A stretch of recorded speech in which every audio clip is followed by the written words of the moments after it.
ఏంటిది? అరటికాయ కూరండి. తీసుకెళ్ళి మీ అన్నయ్యకి పెట్టు. పాలమ్ముకునే బుద్ధులు ఎక్కడ పోతాయి? చిచ్చి.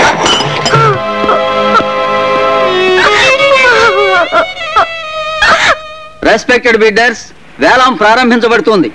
కార్పొరేషన్ వారు స్వాధీనం చేసుకున్న ఈ బంగళా, దీని చుట్టూ ఉన్న 5000 గజాల స్థలంలో మీరు ఫ్లాట్స్ కట్టొచ్చు, షాపింగ్ కాంప్లెక్స్ నిర్మించొచ్చు, లేదా 5 స్టార్ హోటలే కట్టొచ్చు. దీనికి సర్కారు వారు నిర్ణయించిన కనీస ధర 1 కోటి రూపాయలు. 1,50,00,000. అశోక్ గారి పాట 1,50,00,000. అశోక్ గారి పాట 1,50,00,000. 1,75,00,000. రావు గారి పాట 1,75,00,000. 2 కోట్లు. అశోక్ గారి పాట 2 కోట్లు. అశోక్ గారి పాట 2 కోట్లు. అశోక్ గారి పాట 2 కోట్లు. 4 కోట్లు.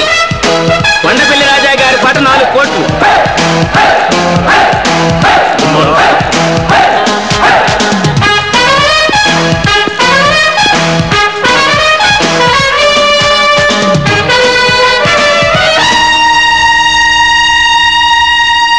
కొండపల్లి రాజా గారి పాట 4 కోట్ల రూపాయలు.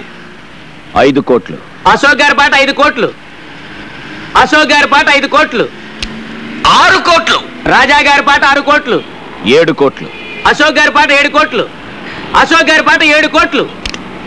8 కోట్లు. రాజా గారి పాట 8 కోట్లు. రాజా గారి పాట 8 కోట్లు. ఈ స్థలానికి ఇంతకంటే రేటు పెట్టద్దు. రాజా గారి పాట 8 కోట్లు. 9 కోట్లు. అశోక్ గారి పాట 9 కోట్లు. అశోక్ గారి పాట 9 కోట్లు. 11 కోట్లు. రాజా గారి పాట 11 కోట్లు. రాజా గారి పాట 11 కోట్లు. 12 కోట్లు. 12 కోట్లు. అశోక్ గారి పాట 12 కోట్లు. ఒకటోసారి అశోక్ గారి పాట 12 కోట్లు. రెండోసారి అశోక్ గారి పాట 12 కోట్లు. మూడోసారి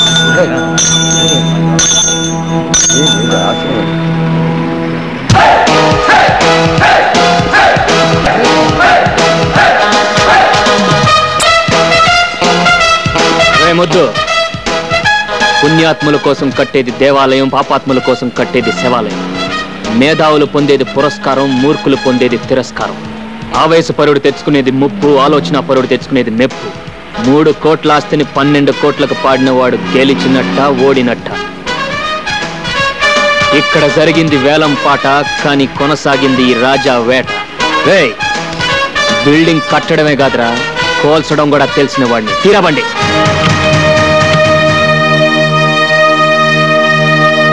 ఆ టైంలో నీకేమైనా పూరిందేంట్రా? అయినా వ్యాపారంలో ఆవేశం ఏంటి? బుద్ధున్నవాడు ఎవడైనా 3 కోట్లు విలువ చేసే ఆస్తిని 12 కోట్లు పడతాడా? ఎంతకు పాడానని కాదు, అక్కడ నాకు అది ప్రెస్టేజ్ ఇష్యూ అయింది. ప్రెస్టేజ్. ఆ 12 కోట్లు కట్టడానికి మన ఇల్లు ఒళ్ళు అమ్ముకుంటే మన ప్రెస్టేజ్ని ఎవడు పావలా కూడా కొనడరా? వాడి చేతిలోనే ఓడిపోకూడదు. ఓడిపోయావరా? ఓడిపోయావు. ఇప్పుడు ఆ 12 కోట్లు కట్టడానికి మన హోటల్ షేర్లు, ఇల్లు కూడా అమ్మాలి. ఈ నట్టింటూ నిలబడే కదరా వాడు ఛాలెంజ్ చేశాడు. మనల్ని ఇంటి నుండి వీధులు పాలు చేస్తానని ఇప్పుడు అనంత పని చేశాడు. చాలా సంతోషం సార్. మీ రుణం ఈ జన్మలో తీర్చుకోలేను. ఇన్ని సంవత్సరాలుగా పడి ఉన్న మా మామ ఒక్క మంచం కొనుక్కోవడానికి కూడా డబ్బు ఇవ్వలేదు. కానీ మీరు మా మామ గురించి ఒక చిన్న ఇన్ఫర్మేషన్ ఇవ్వగానే 10 లక్షలు ఇచ్చారు. ఇప్పుడు నాకు ఇల్లు కూడా కొనిపెట్టారు. మొన్న వేలంపాటలో చావు దెబ్బ కొట్టి వాళ్ళ ఇల్లు కూడా కొన్నారు. ఇక వాళ్ళకి మిగిలింది.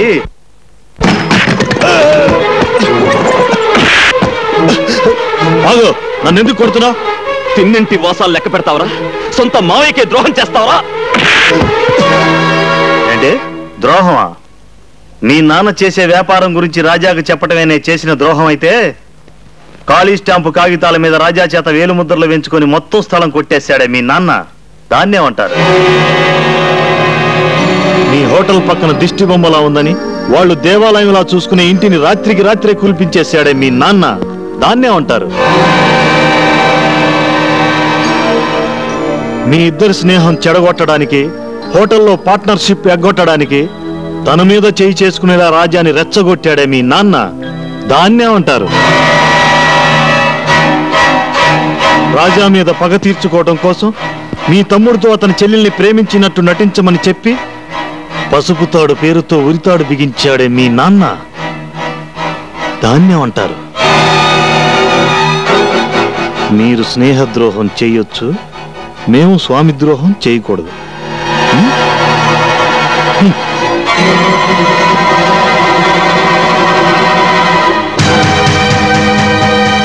ఇంట్లో దొరకని ప్రేమని వాత్సల్యాన్ని ఆ ఇంట్లో పొందుతాను వచ్చి ఆ ఇంటినే కూల్పించేశావు, ఆ ఇంటినే కూల్పించేశావు, ఆ ఇంటినే కూల్పించేశావు, ఆ ఇంటినే కూల్పించేశావు. పిన్ని వదినా అయిపోయాడు అశోక్ గాడు. వేలం పాటలో వాటిలో అండా కొనేశాడు. ఇవిగో కైతాలు టట్టడాయ్. అంటే అశోక్ చేత ఇల్లు ఖాళీ చేస్తారా? ఖాళీ చేయించడమే కాదు, రోడ్డు మీద నడిచింగ్స్ అట్టిస్టింగ్స్. రోడ్డు మీద నడిపించడం దానికి ఆ రోడ్డు మీద చంపిరమ్మను, అందరూ సంతోషం.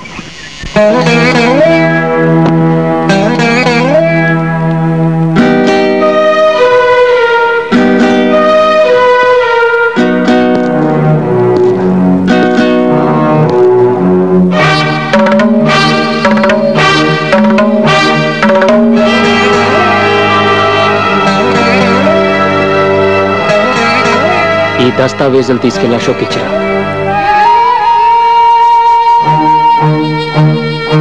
నీ మాటలకు బాధపడో భయపడో చేస్తున్న పని కాదమ్మా ఇది, మనస్ఫూర్తిగానే ఇస్తున్నాను. తీసుకో. అదేంటన్నా తిరిగి ఇచ్చేయడానిక మన ఇన్నాళ్ళు ఇన్ని ఫైటింగ్లు ఇన్ని ఛాలెంజ్లు చేసింది? గెలవగలను అని నిరూపించటానికే గాని గెలిచి వాడిని వీధుల పాలు చేయటానికి కాదురా ఛాలెంజ్ చేసింది. పశువునే ప్రేమించేం ఇది మనిషిని ఎందుకు ద్వేషిస్తుంది? డబ్బు మనిషిలో మంచితనాన్ని చంపేస్తుందన్న భయంతో ఇన్నాళ్ళు మౌనంగా ఏడ్చాను.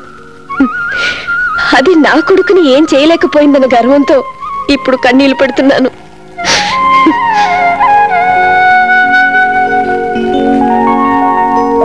మీరు నాకు అర్థం కావడం లేదు. నాకు నేనే అర్థం కావటం లేదు. రాజా మీద చేయి చేసుకునే ముందు అతను ఎందుకలా ప్రవర్తించాల్సి వచ్చింది అని ప్రాణ స్నేహితుడిగా ఒక్క క్షణం ఆలోచించుంటే ఈరోజు మీరిలా క్షోభపడాల్సిన పరిస్థితి వచ్చిండేది కాదు. అశోక్,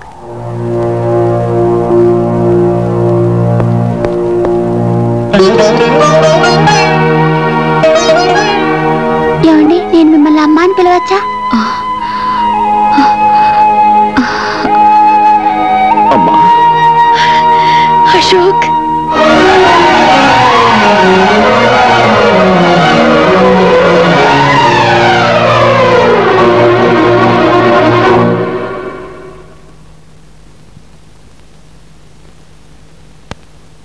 ఈ పోరాటంలో గెలుపు నాదేనన్న విషయం వాడికి చెప్పిరా అని నిన్ను రాయబారిగా పంపాడమ్మా నీ కొడుకు. ఇల్లు ఖాళీ చేయమని తన నోటితో తను చెప్పలేక నిన్ను మధ్యవర్తిగా పంపించాడమ్మా నీ కొడుకు.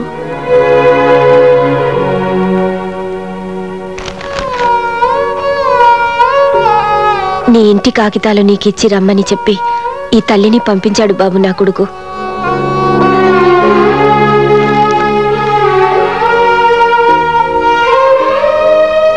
వాడి మీద గెలవాలని కోరుకున్నానే తప్ప వాడు వీధుల పాలైతే నేను భరించలేనని చెప్పి ఆ దస్తావేజులు నీకిచ్చి రమ్మన్నాడు బాబు నా కొడుకు. నిజంగా ఈ దస్తావేజులు వాడే ఇచ్చిరమ్మన్నాడా?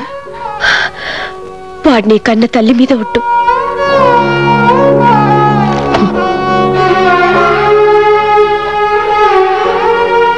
మేం పేదవాళ్ళం బాబు, మాకు ప్రేమించడం తప్ప ద్వేషించడం తెలియదు. చాలమ్మా, చాలు.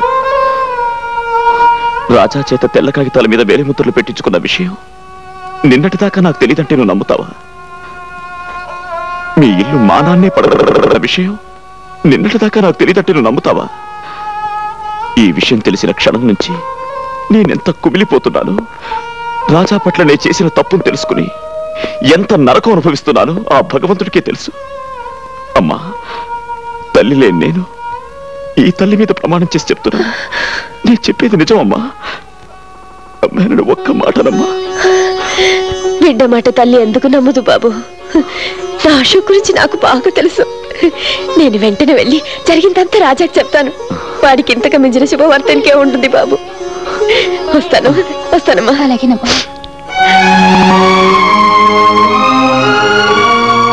వాణ్ణి మనం చంపడం కాదు, వాడంతట వాడే చచ్చిపోయేలా చెయ్యాలి. దానికి ఒకే ఒక మార్గం ఉంది. ఏమిటది? తెల్లారేసరికి వాడి ఫ్యాక్టరీలో ఉన్న మొత్తం పాలల్లో విషం కలపాలి. రేపు వాడి ఫ్యాక్టరీ నుంచి బయలుదేరే అన్ని ట్యాంకర్లలోనూ ఆ పాలే నిండాలి, ఆ పాలు తాగిన జనం చావాలి, బతికున్న జనం దానికి కారణం వాడేనని వాడి ముఖాన బుమ్మెయ్యాలి. పోలీసులు వాడిని అరెస్ట్ చెయ్యాలి, వాడి ఆస్తిని జప్తు చెయ్యాలి. అవమానం భరించలే వాడు ఆత్మహత్య చేసుకోవాలి. బ్రహ్మాండమైన ఐడియా. ఎందుకు కాలుష్యం? పదండి వెంటనే ఆ పని చేద్దాం.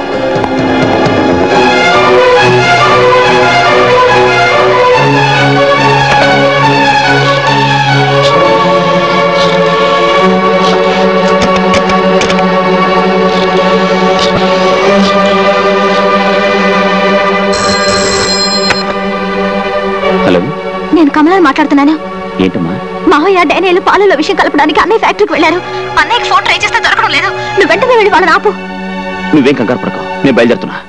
వాడు చేసిన తప్పల్లా నీ మీద చెయ్యి చేసుకోవడమే బాబు. కానీ నువ్వే ఆలోచించు, నీ తల్లి మీద ఎవరైనా చెయ్యి చేసుకుంటే నువ్వు ఊరుకుంటావా? నరికి పోగులు పట్టావు.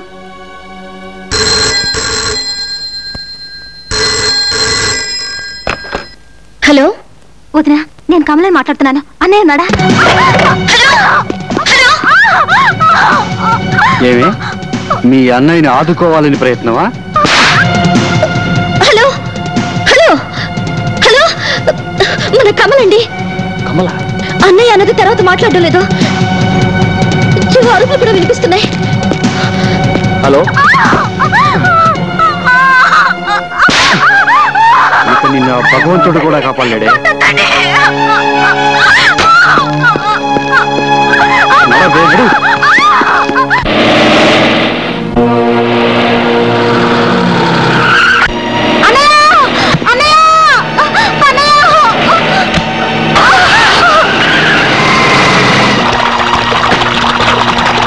త్వరగా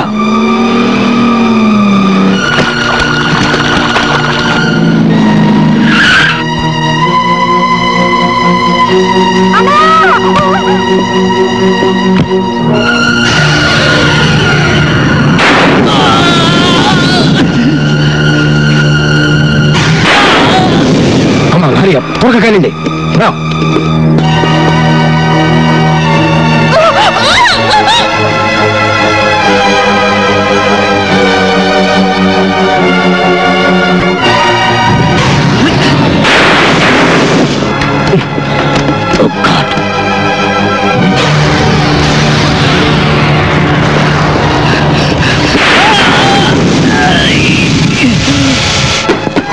అడ్డు తప్పుకో, నిన్ను వెళ్ళనివ్వను.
కొట్టడం ముఖ్యం కాదు.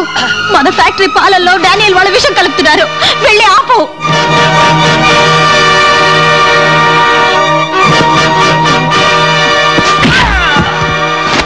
మళ్ళీ నా చెల్లెల కంట్లో కన్నీరు చూశాను, నీ ఒంట్లో ఒక్క చుక్క రక్తం కూడా మిగలదు.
బిల్డింగుల్ని నిలబెట్టడమే కాదురా, మనుషుల్ని పడగొట్టడం కూడా తెలిసిన వాణ్ణి.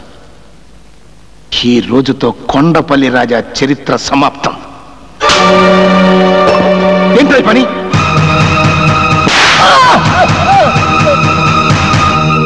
నా మీదే చేయి చేసుకుంటావా? నీకేమన్నా దెయ్యం పట్టిందా? దెయ్యం పట్టడం కాదు, దెయ్యం వదిలింది. ఈ దెబ్బ నిన్ను ఆ రోజే కొట్టుంటే ఇన్ని అనర్థాలు జరుగుంటేవి కావు.